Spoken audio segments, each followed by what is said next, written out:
Welcome, friends.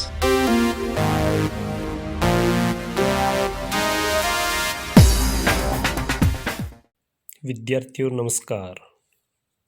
मैं प्राध्यापक शांतिलाल बिश्नोई आपके अपने YouTube channel SLB Hindi tricky पर आप सभी का एक बार फिर से हार्दिक स्वागत करता हूं।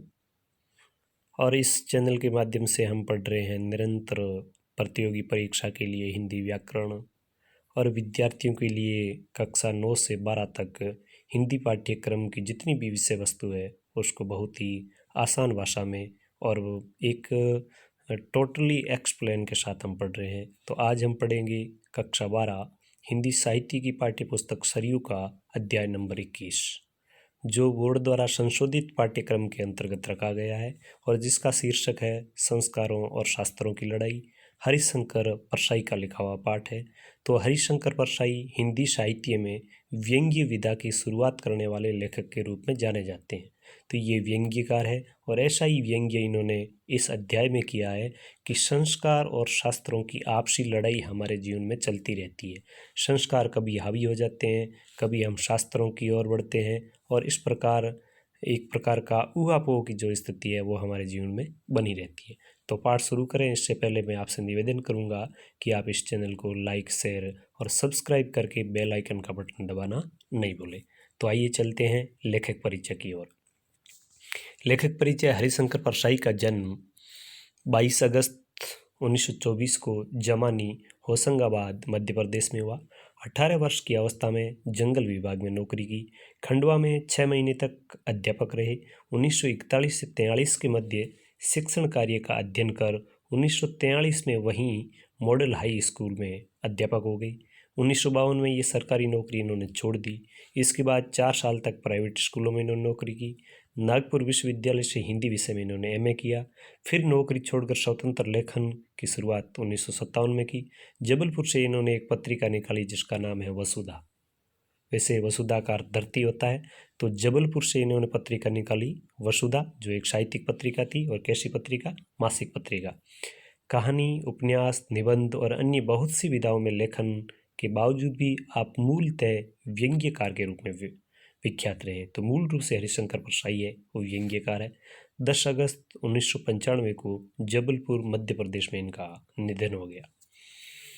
हरिशंकर परसाई हिंदी के पहले ऐसे रचनाकार थे जिन्होंने व्यंग्य को विधा का दर्जा दिलाया। तो बहुत बढ़िया प्रश्न मैंने आपको पहले कहा कि हिंदी में व्यंग्य को विधा का दर्जा दिलाने वाले पहले साहित्यकार कौन थे? तो वो थे हरिशंकर परसाई। तो ये भी विधा है, जैसे कहानी, नाटक, उपन्यास ये हिंदी की विधाएं कहलाती है, उसी प्रकार व्यंग्य भी एक विधा है। उसे हल्के फुल्के मनोरंजन की परंपरागत परिधि से निकालकर समाज के व्यापक यानी बहुत बड़े प्रश्नों से जोड़ा। हरिशंकर परसाई की पहली रचना है स्वर्ग से नर्क जहाँ तक। ये इनकी पहली रचना है जो मई 1948 में प्रहरी में प्रकाशित हुई। तो प्रहरी नामक पत्रिका में प्रकाशित हुई कब? 1948। और इनकी पहली रचना कौन सी? स्वर्ग से नर्क जहाँ तक। इन्होंने धार्मिक पाखंड और अंधविश्वास पर कड़ा प्रहार किया।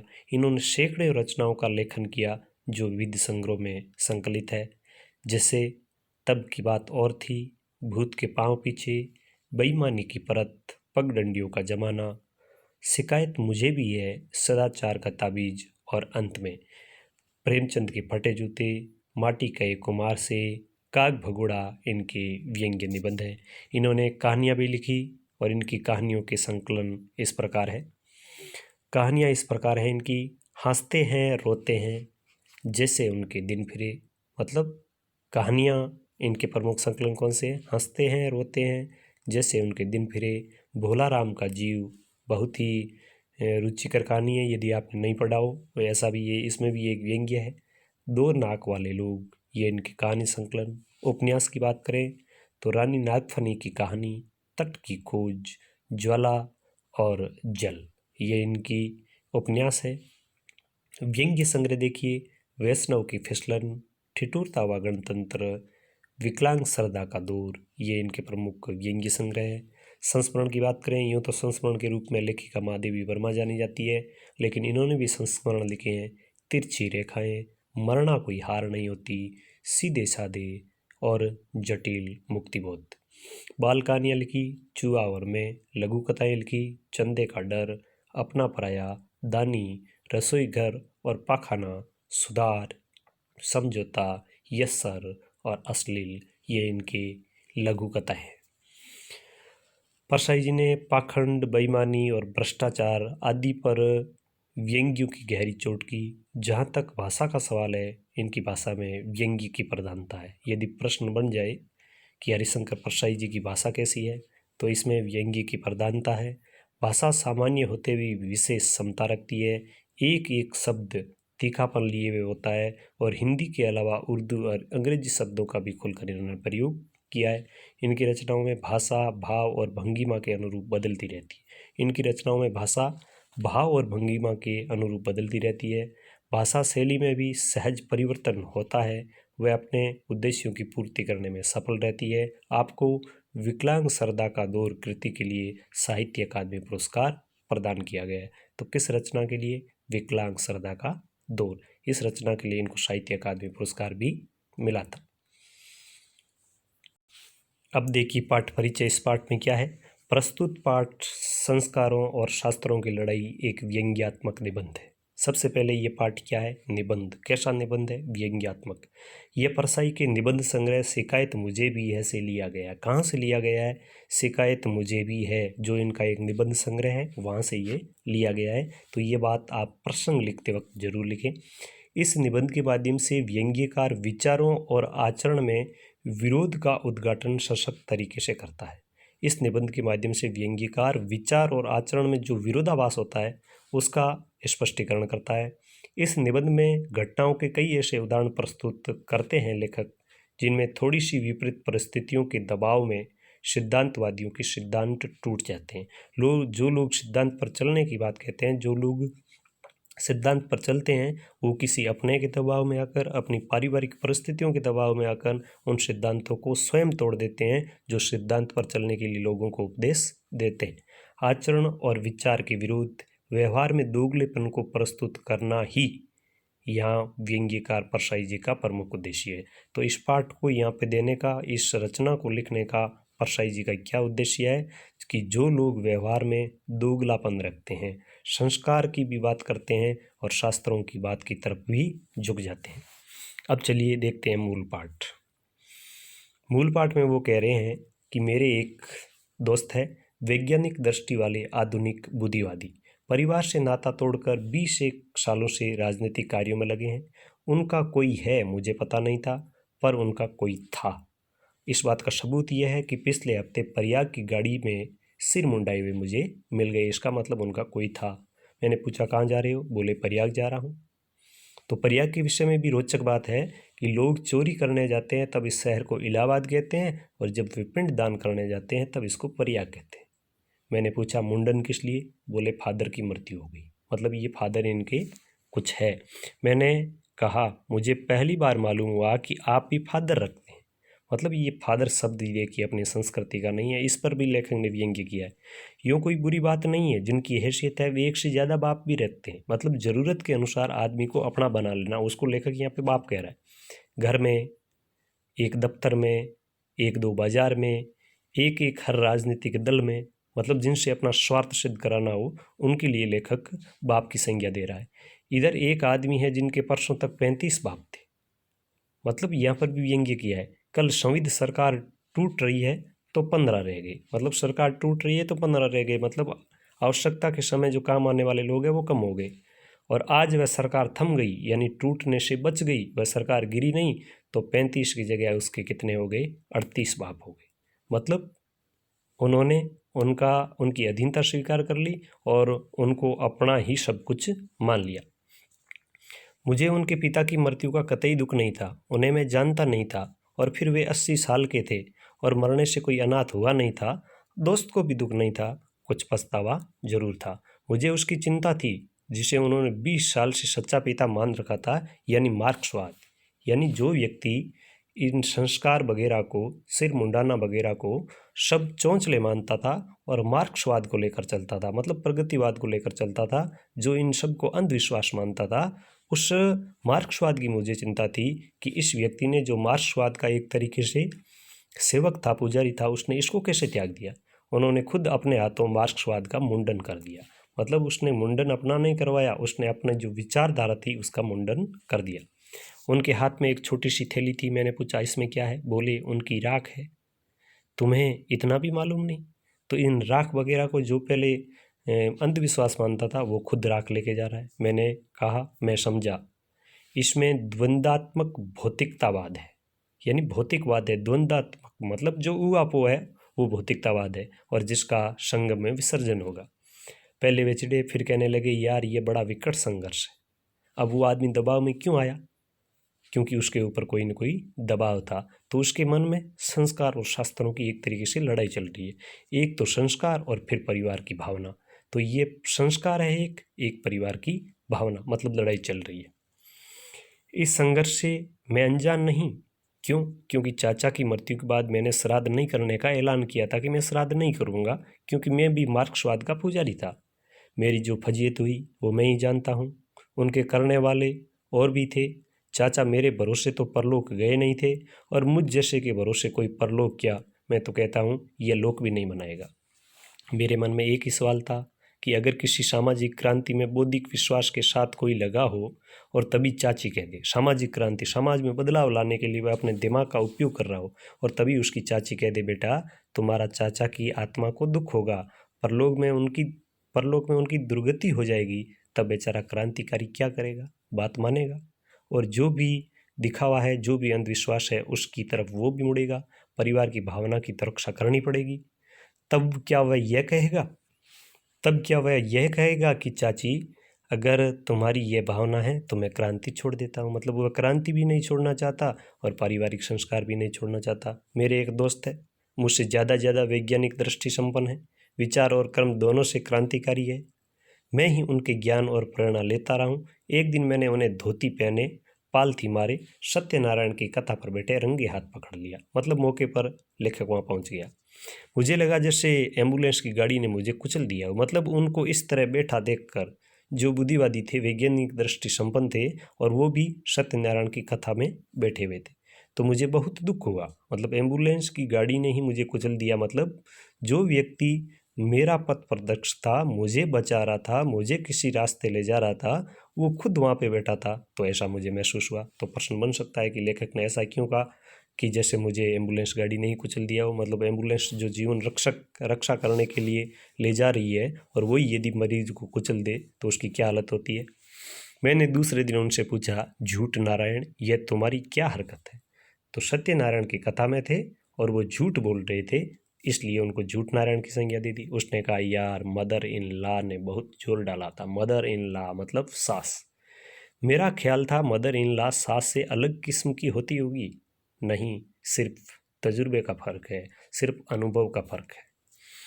यह जो मदर इन लॉ कहलाती है क्रांति की दुश्मन होती है। बहुत बढ़िया प्रश्न बन रहा है, लेखक ने ऐसा क्यों कहा? लेखक ने क्रांति की दुश्मन किसको माना और क्यों? तो उसने कहा कि मदर इन लॉ क्रांति की दुश्मन होती है। क्रांति का पहला और सबसे बड़ा संघर्ष मदर इन लॉ से निपटना होता है। बात यह है कि वह दुश्मन क्यों होती है कि वह बीबी देती है। सबसे पहले बीबी कर्तव्यों को आगे बढ़ाते हुए बच्चे देती है, और तब मदर इन लॉ आकर कहती है कि लाला अपना नहीं तो बच्चों का तो ख्याल करो। तब झुकना पड़ता है। लाला की क्रांतिकारिता है वो भ्रांतिकारिता में बदल जाती है। जो क्रांति की बात करता था वो अब इस असमंजस में है कि क्या करूं और क्या नहीं करूं। मदर इन लॉ के शिकार 20-25 क्रांतिदर्शियों की हड्डियां तो इधर उधर मेरे पास बिखरी हुई है। मतलब मैं उनको स्पष्ट देख रहा हूँ, और भी लोगों की उनके पास होगी। संस्कार और शास्त्र की लड़ाई बड़ी दिलचस्प होती है। संस्कार और अर्थशास्त्र की एक लड़ाई मैंने साफ देखी है। किसकी?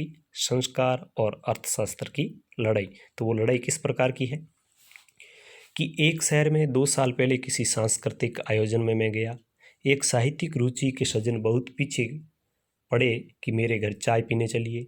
हर बार आग्रह के साथ वे ये जरूर जोड़ते कि सरिता ने कहा है। समझा सरिता जी उनकी पत्नी होगी, साहित्य पढ़ती होगी, कुछ कविता वगैरह भी लिखती होगी। चाय पीने पहुंचा तो बैठक से उन्होंने पर्दे की तरफ मुंह करके मेरे आने की घोषणा कर दी। दुविधाग्रस्त अर्ध आधुनिक परिवारों में इसके बाद क्या होता है इसका मुझे बहुत अनुभव है। पत्नी आती है, नमस्ते के बाद बने बनाए वाक्य बोलती है। हम अपनी कहानियाँ पढ़ते रहे। इतनी हंसी आती है, इतनी हंसी आती है कि कुछ मत पूछिए। इसी वक्त उसे याद आता है कि दाम्पत्य संहिता का नियम 73 कहता है कि पत्नी अपना स्वतंत्र मत व्यक्त न करे। यह किसके मन में बात आती है? लेखक के मित्र के मन में। व्यक्त करना जरूरी हो तो उसको अपने पति को भी शामिल करना चाहिए, और वह पति को शामिल कर लेती है। क्यों न? वह कौन सी कहानी पढ़ी थी हम लोगों ने पिछले हफ्ते? तो यह मित्र की पत्नी का वक्तव्य है, और वह इसमें शामिल अपने पति को भी करती है, क्योंकि दाम्पत्य संहिता का नियम 73 ये कहता है कि उसमें अपने पति को भी शामिल करना चाहिए। अगर बच्चा भी हुआ तो अंकल जी को उससे नमस्ते कराया जाता। कहा जाता है कि अंकल तुम्हें बहुत मज़ेदार कहानी सुनाएंगे। कभी मुझसे वहीं बच्चे को कहानी सुना देने का आग्रह भी किया जाता। नुस्खे मेरे पास सब तरह के होते। प्रौढ़ों के लिए डायबिटीज़ का नुस्खा भी रखता हूँ, तो बच्चों के लिए कुकर खांसी का भी।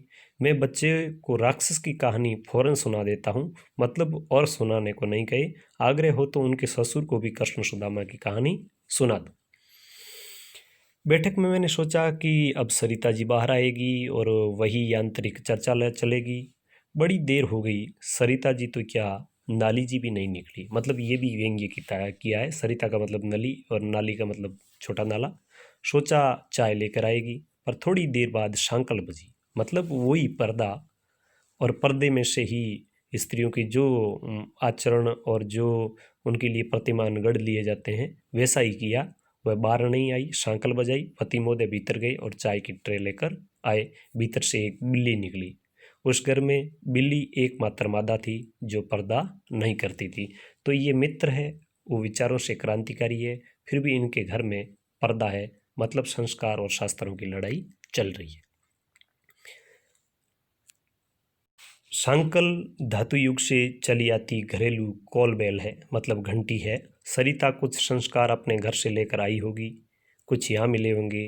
वह पांव दरवाजे की तरफ बढ़ाती है तो हाथ शांकल पर चला जाता है। मगर जब यह स्थिति है तो इस आदमी ने बार बार क्यों कहा था कि सरिता ने आने को कहा है? इस दृश्य में सरिता का कुल इतना रोल है कि वह नेपथ्य से शांकल बजाती है। नेपथ्य का अर्थ है पर्दा। अगर इस आदमी को सरिता को मंच पर लाना है तो शांकल को निकाल फेंकना चाहिए, मगर वह थाली बजाने लगेगी। मतलब वह जो संस्कार है उसके अंदर बंधी हुई है। 2 साल बाद फिर उस शहर में गया, वे फिर मुझे चाय के लिए ले गए। इस बार उन्होंने नहीं कहा कि सरिता ने भी आग्रह किया है। उसने नेपथ्य वाला हिस्सा नाटक से काट दिया, मतलब वो पर्दे वाला सिस्टम अब वहाँ से हट गया। मैं बैठक में पहुँचा, उसने पर्दे की तरफ मुंह करके मेरे आने की घोषणा भी नहीं की, पर जरा देर बाद ही सरिता जी ट्रे लेकर बाहर आई, एकाध औपचारिक बात की, फिर घड़ी देखी और बोली, आप लोग चाय पिए, मेरा स्कूल का वक्त हो गया है। वे चप्पल फटकारती सीढ़ी से उतर गई। मतलब अब यहाँ पे जो संस्कार थे वो संस्कार टूट गए, और संस्कार टूटे इसलिए क्योंकि वह अर्थशास्त्र के आगे वो संस्कार टूट गए। हुआ क्या? अर्थशास्त्र संस्कारों पे कैसे हावी हुआ, आगे देखिए।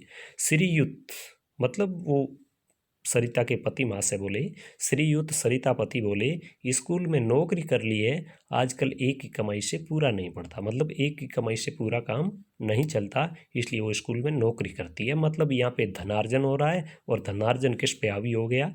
संस्कारों पर। मैं समझ गया कि अर्थशास्त्र ने संस्कार को धोबी पर चाड़ दिए। मतलब अर्थशास्त्र जीत गया और संस्कार उसके आगे हार गया।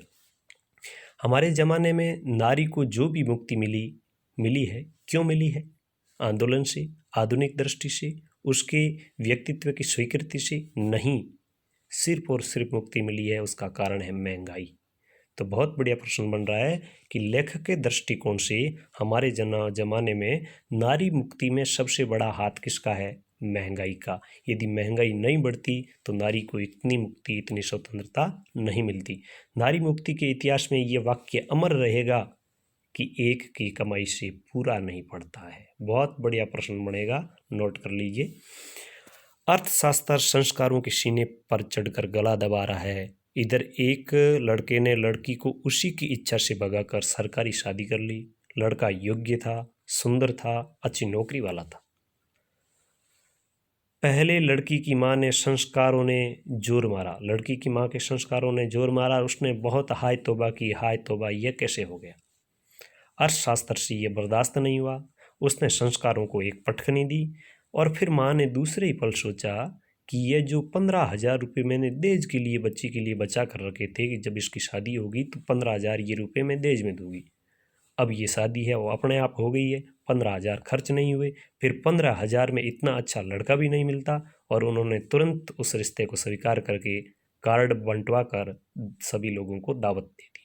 तो यहाँ पर भी संस्कार के ऊपर अर्थशास्त्र है वो हावी हुआ, इसलिए लड़की की माँ ने ऐसा किया। अब यहाँ पे शब्दार्थ है, शब्दार्थ का आप गहनता से अध्ययन करें, साथ ही साथ शब्दार्थ मैंने बता दिए हैं। और यदि आप प्रश्नों की बात करोगे तो प्रश्न भी हम आगे के भाग में देखते हैं। ये रहे यहाँ पर प्रश्न। इस निबंध के अनुसार क्रांतिकारियों की क्रांति की सबसे बड़ी दुश्मन कौन है, तो मदर इन लॉ। निबंध में लेखक नारी मुक्ति का कारण किसे मानते हैं, महंगाई को मानते हैं। पिंडदान करते समय इलाहाबाद का नाम प्रयाग हो जाता है। मदर इन लॉ और सास में क्या फ़र्क है, सिर्फ तजुर्बे का फ़र्क है। लेखक के मित्र को उनके घर जाते हैं, उनके यहाँ बिना पर्दे में एकमात्र मादा कौन थी, तो बिल्ली थी। संस्कारों के सीने पर चढ़कर गला कौन दबा रहा है, तो अर्थशास्त्र दबा रहा है। संस्कार और शास्त्रों की लड़ाई निबंध है वो किस संग्रह से लिया गया है, तो ये हमने शुरुआत के प्रश्नों में भी पढ़ा था। लघुत्रात्मक प्रश्न हैं, इनका भी स्पष्टीकरण पाठ के साथ ही साथ कर दिया गया है। भाषा शैली की बात है निबंधात्मक में, वो भी हमने पढ़ा है। और इस पाठ का उद्देश्य क्या है, तो ये भी हमने पढ़ा है। और व्याख्या की बात आए तो भी इसके बारे में हम पहले जान चुके हैं। तो प्रिय विद्यार्थियों, कैसा लगा आपको ये पाठ, इस पाठ का स्पष्टीकरण। इस पाठ को, इस वीडियो को पूरा देखने के बाद आप अपनी राय जरूर दें कि ये पाठ था उसका सरल और सहज भाषा में आपके सामने जो प्रस्तुतिकरण किया वो आपको कैसा लगा। और यदि अच्छा लगा है तो इतना ज़रूर कर दें कि इस चैनल को लाइक करें, शेयर करें, सब्सक्राइब करें, अपने मित्रों तक पहुंचाएं और उनको भी इस चैनल का सदस्य बनने के लिए आप आग्रह करें। मिलेंगे किसी और अध्याय के साथ, तब तक आज्ञा दीजिए। नमस्कार, जय हिंद।